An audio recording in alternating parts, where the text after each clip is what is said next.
안녕하세요. 역사를 사랑하는 박사입니다. 오늘은 고려 인정 때 일어난 그 이자겸이 난과 묘청의 난에 대해서 한번 알아보겠습니다. 예종 임금은 인정의 나이가 어린 것을 걱정하여 부모가 죽기 전 미리 한 안인을 통해 국시를 전달했다고 합니다. 직접 인정의 위를 전하며 신하들은 모두 소환해 유조를 선포하였습니다. 인정은 예종이 부흥하기 전 며칠간 공국사가 되어 임금 아래 태자 이상의 지위에 올랐습니다. 1122년 왕인 예종이 갑작스러운 부흥으로 공국사 왕위는 만 13세의 어린 나이로 고려 대왕의 자리에 올랐습니다. 그러나 인정이 왕이 오른 것은 매우 쉬운 일이 아니었습니다. 예종 17년 4월 병신일에 예종이 죽자 예종 여러 동생들은 왕이 여르다는 이유로 왕위를 탐내했습니다. 평정사 이자겸이 왕을 받들어 정광년에 즉위시켰습니다. 이런 정황으로 밀어보면 할아버지인 이자겸의 힘을 빌려 왕위에 오른 것으로 인정을 추정해 볼 수 있습니다. 그런 시대에는 왕위를 계승할 만한 자식이 없거나 있더라도 문제가 있는 경우에 형제가 상속받은 케이스가 있었습니다. 덕종은 설아의 자식이 없어 동생 정종이 계승받았고 정종은 아들들의 나이가 어려서 문정이 대를 이어받았습니다. 이대 혜종의 아들 역시 나이가 어려 대신 정종이 즉위하였습니다. 정종의 아들도 여러 광종이 즉위하였습니다. 선종의 아들 현종도 몸이 약해 숙종이 보위를 찬탈한 적이 있습니다. 이런 연유로 인종의 입장은 매우 이토록웠습니다. 예종의 이자겸의 인종의 정책이 될 만한 이들을 조정해서 없애기 위해 빠르게 움직였습니다. 고려사 숙종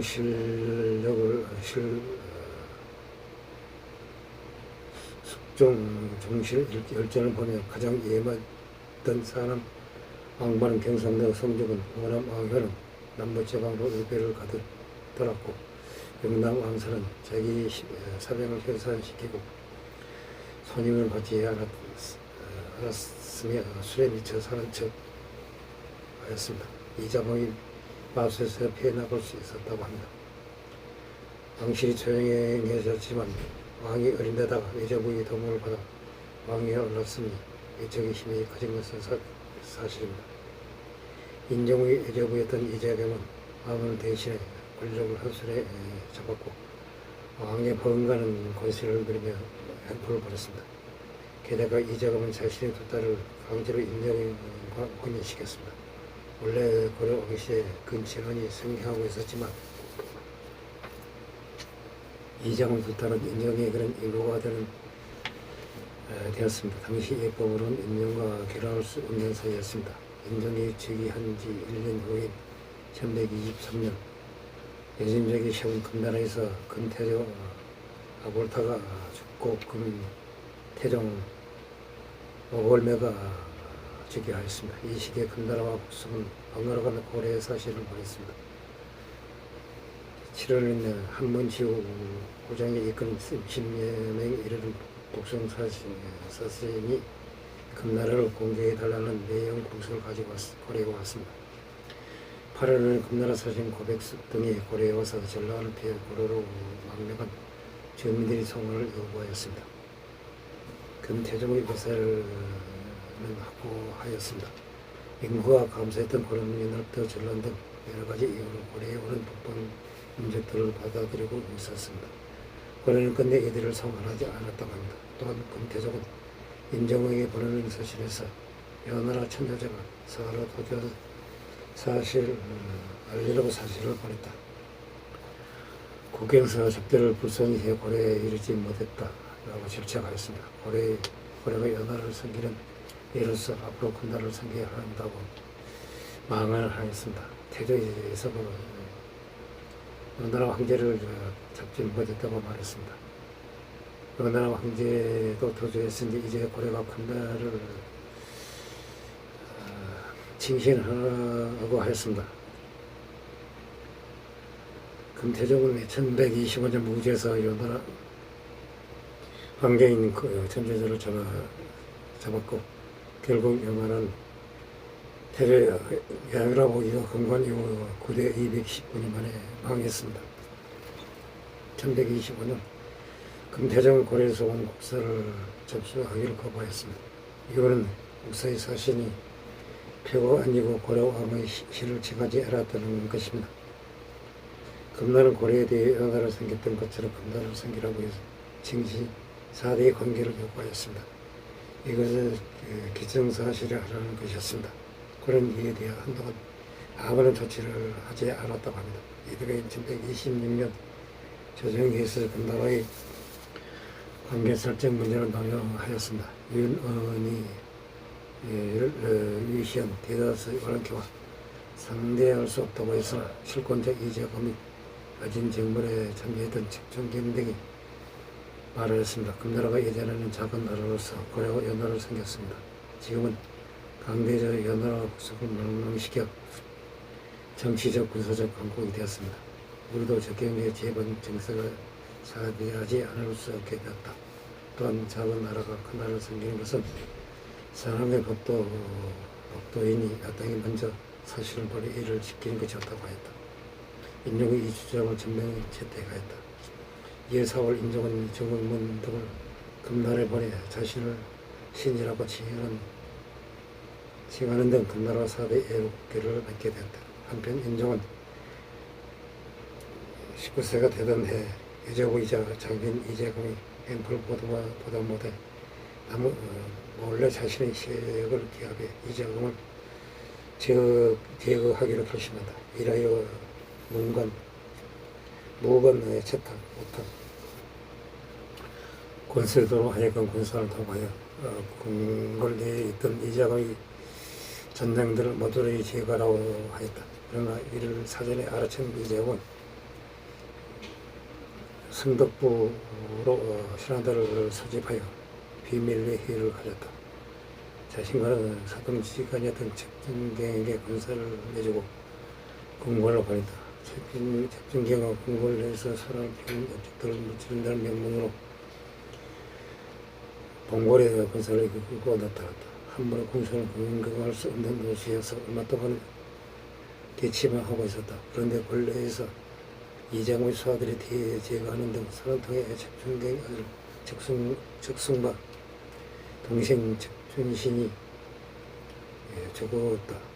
공밖에 내던져진 시저들을 책준경의 부하들이 보았다. 이 사실을 알고 대노한 책준경이 공격을 명하여 공군은 한숟갈에 불타버렸다.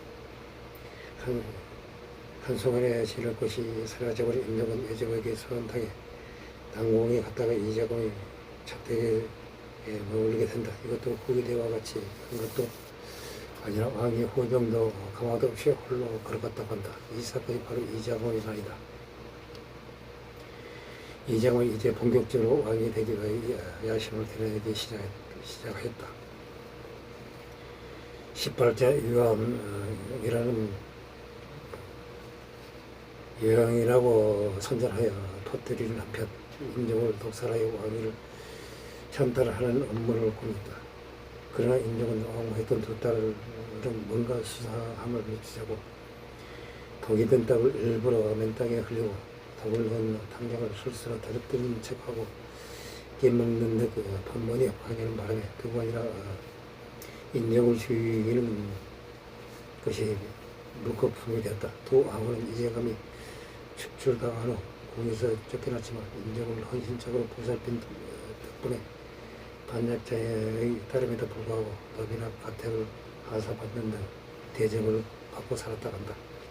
한편 인종은 이재감과 책준갈이 사이가 틀어졌음을 미리 파악하고 남몰래 최사자를 보내 책준경에게 선물을 하사하는 한편 조선을 내려 그를 회의하는 데 성공한다.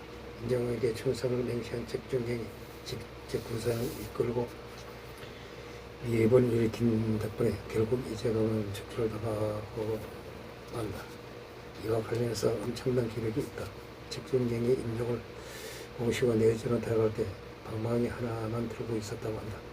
이재명 측의 국민들이 막아서자 그가 고함만 내질렀을 뿐인데도 감히 정경 일부 근각을 염두를 못 냈다고 한다.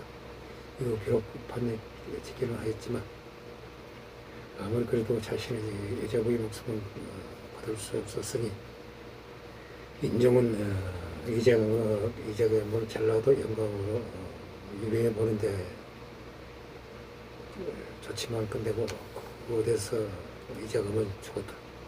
사후 관장을 어느 정도 돌려줬다. 경거대사 및 한양공 즉 영예대사의 합당의 공작이다. 인종은 척정경의 공적을 채워야 문화시중에 제사로 했지만 척정경이 거절했다고 한다. 대신 신사 공신각에 그의 초상을 거는 거와 명예를 세워줬다. 그러나 이후에 세경파의 정지성의 주도로 신하들이 그를 극력히 탄핵하였다.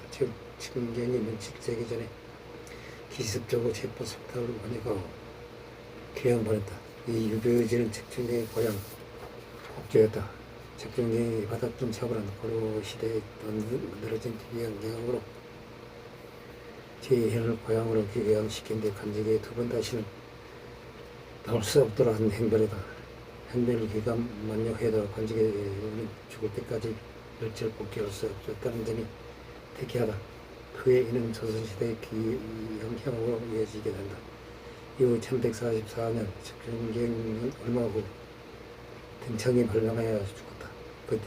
드디어 최악의 인적 이재강과 그 세력을 유수하는데 성공한 인종은 새롭게 국정을 이끌어야 한다는 결심을 가졌다.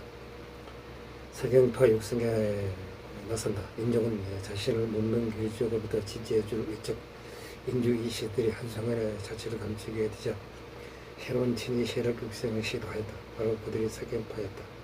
서랑 숙종 예정이 장락군 행차 궁궐건설 요즘 정몰 등을 통해 세력 기반을 다져놨다.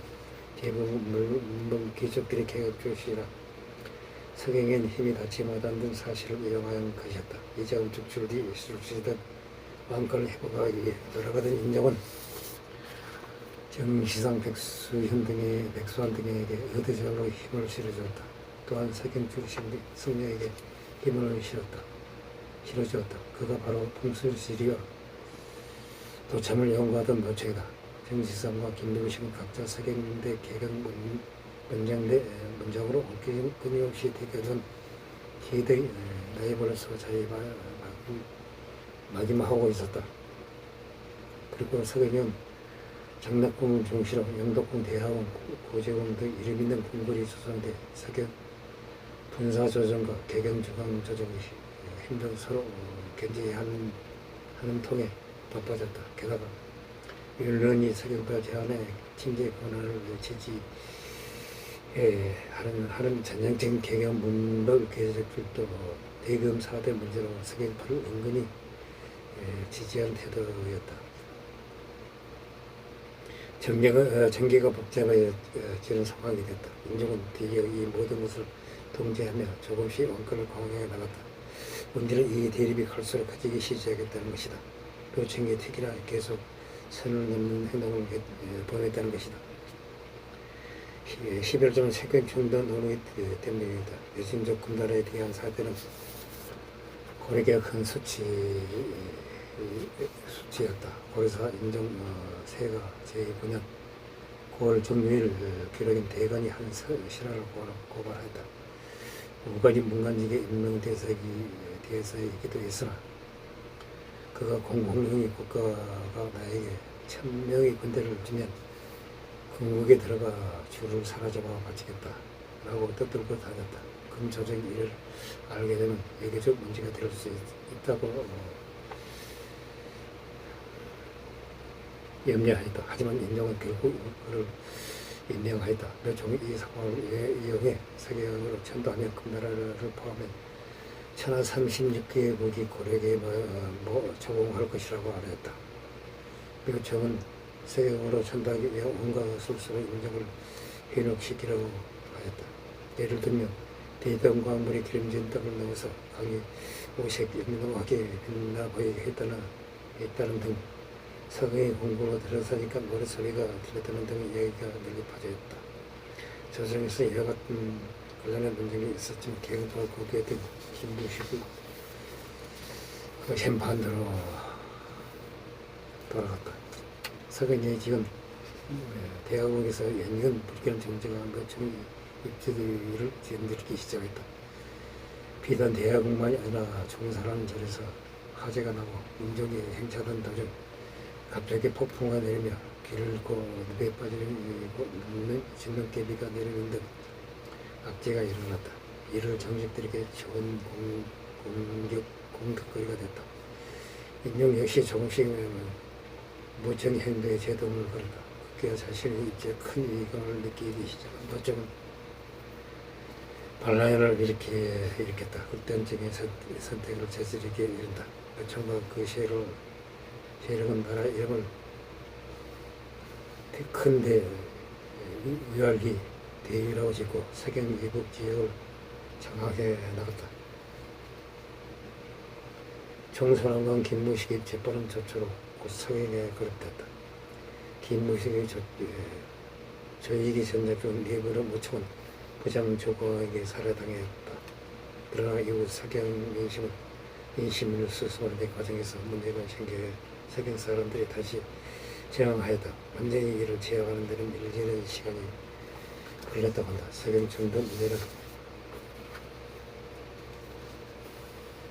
인종의 사실성 일부를 키운 것이나 다른 것입니다. 소위 묘청의 난연을 불린 이 사건은 왕대신 묘청이나 정의상 등의 사견파가 탐탁기를 쓴 것으로 본 게 타당하다. 묘청의 난연으로 꽤 큰 타격을 입은 인종은 결국 스스로를 타다른 조서를 써 중소문 어선 및 기타 제목이걸 선포했다고 한다. 이상 고려시대 때 의자고의 난과 묘청의 난에 대해서 알아봤습니다. 상시 부족함을 느낀다. 양해 부탁드립니다. 감사합니다.